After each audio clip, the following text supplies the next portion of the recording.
আসসালামু আলাইকুম এভরিওয়ান। একটা কমন ভুল, যেই ভুলটা অধিকাংশ মানুষই আমরা করে থাকি, আর এই সাধারণ ভুলটার জন্য রোজা শুরু হওয়ার পূর্বে অধিকাংশ মানুষেরই রোজা বাতিল হয়ে যায়। এই ব্যাপারে একজন মুসলিম ভাই একজন শায়েখকে প্রশ্ন করেছিলেন। তার প্রতি উত্তরে শায়েখ খুব সুন্দরভাবে কিছু কথা বলেছিলেন।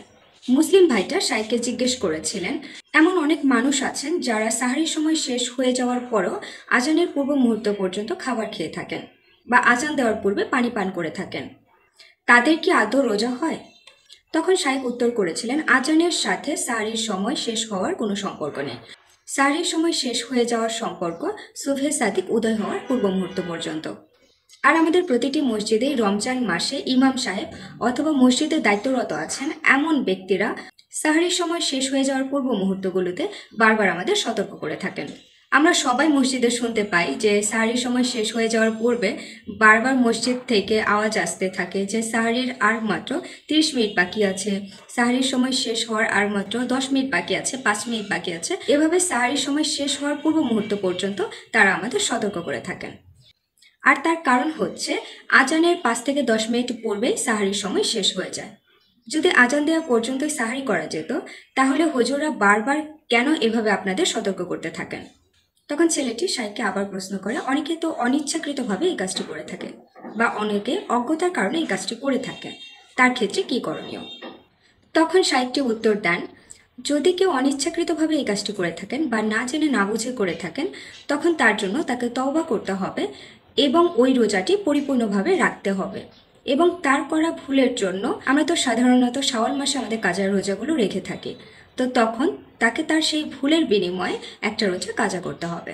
এবং কেউ যদি জেনে বুঝে ইচ্ছাকৃতভাবে শুধুমাত্র খামখেয়ালির দ্বারা এই ধরনের কাজ করে থাকেন, তাহলে তাকে ওই রোজাটা পরিপূর্ণ রাখতে হবে এবং পরবর্তীতে তার বিনিময়ে তাকে কাফফারা এবং কাজা উভয়ই করতে হবে।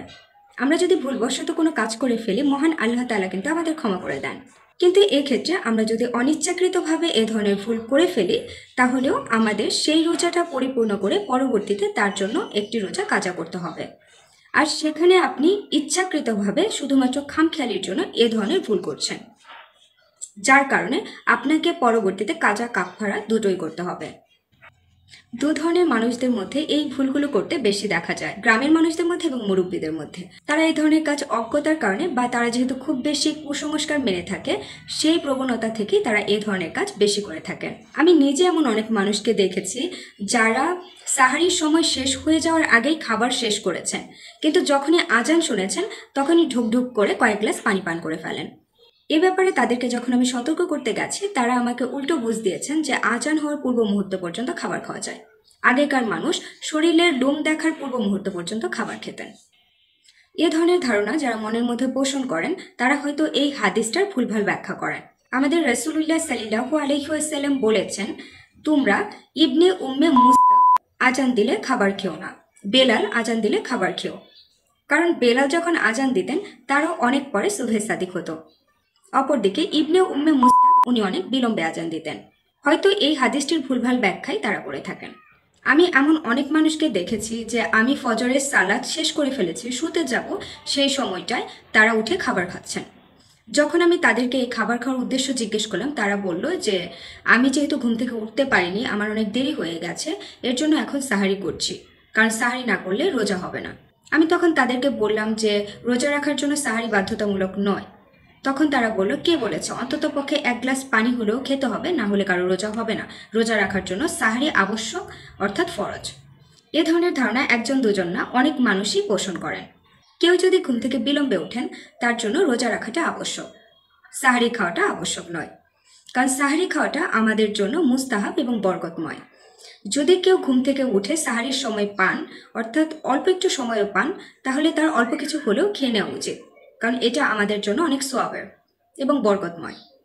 কিন্তু কেউ যদি ঘুম থেকে বিলম্বে ওঠেন, অর্থাৎ উঠে দেখেন সাহারির সময় নেই, তাহলে তার ওই অবস্থায় রোজা রাখতে হবে, কারণ রোজা রাখা আমাদের জন্য ফরজ, সাহারি নয়।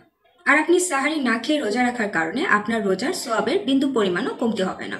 পবিত্র রমাদান মাসে প্রত্যেকটা ইবাদতের ফজিলত অনেক অনেক বেশি, তাই ছোটখাটো ভুল করার কারণে আমরা কেউই চাইবো না যে আমাদের এই ইবাদতগুলো নষ্ট হয়ে যাক, এত এত ফজিলত পাওয়া থেকে আমরা বঞ্চিত হই। মুসলিম হিসেবে আমরা যদি এতটুকুই না জানি আজকে সাহারির শেষ সময় কখন, আজকে ইফতার শুরু কখন, তাহলে এটাকে আমাদের জন্য লজ্জাজনক না?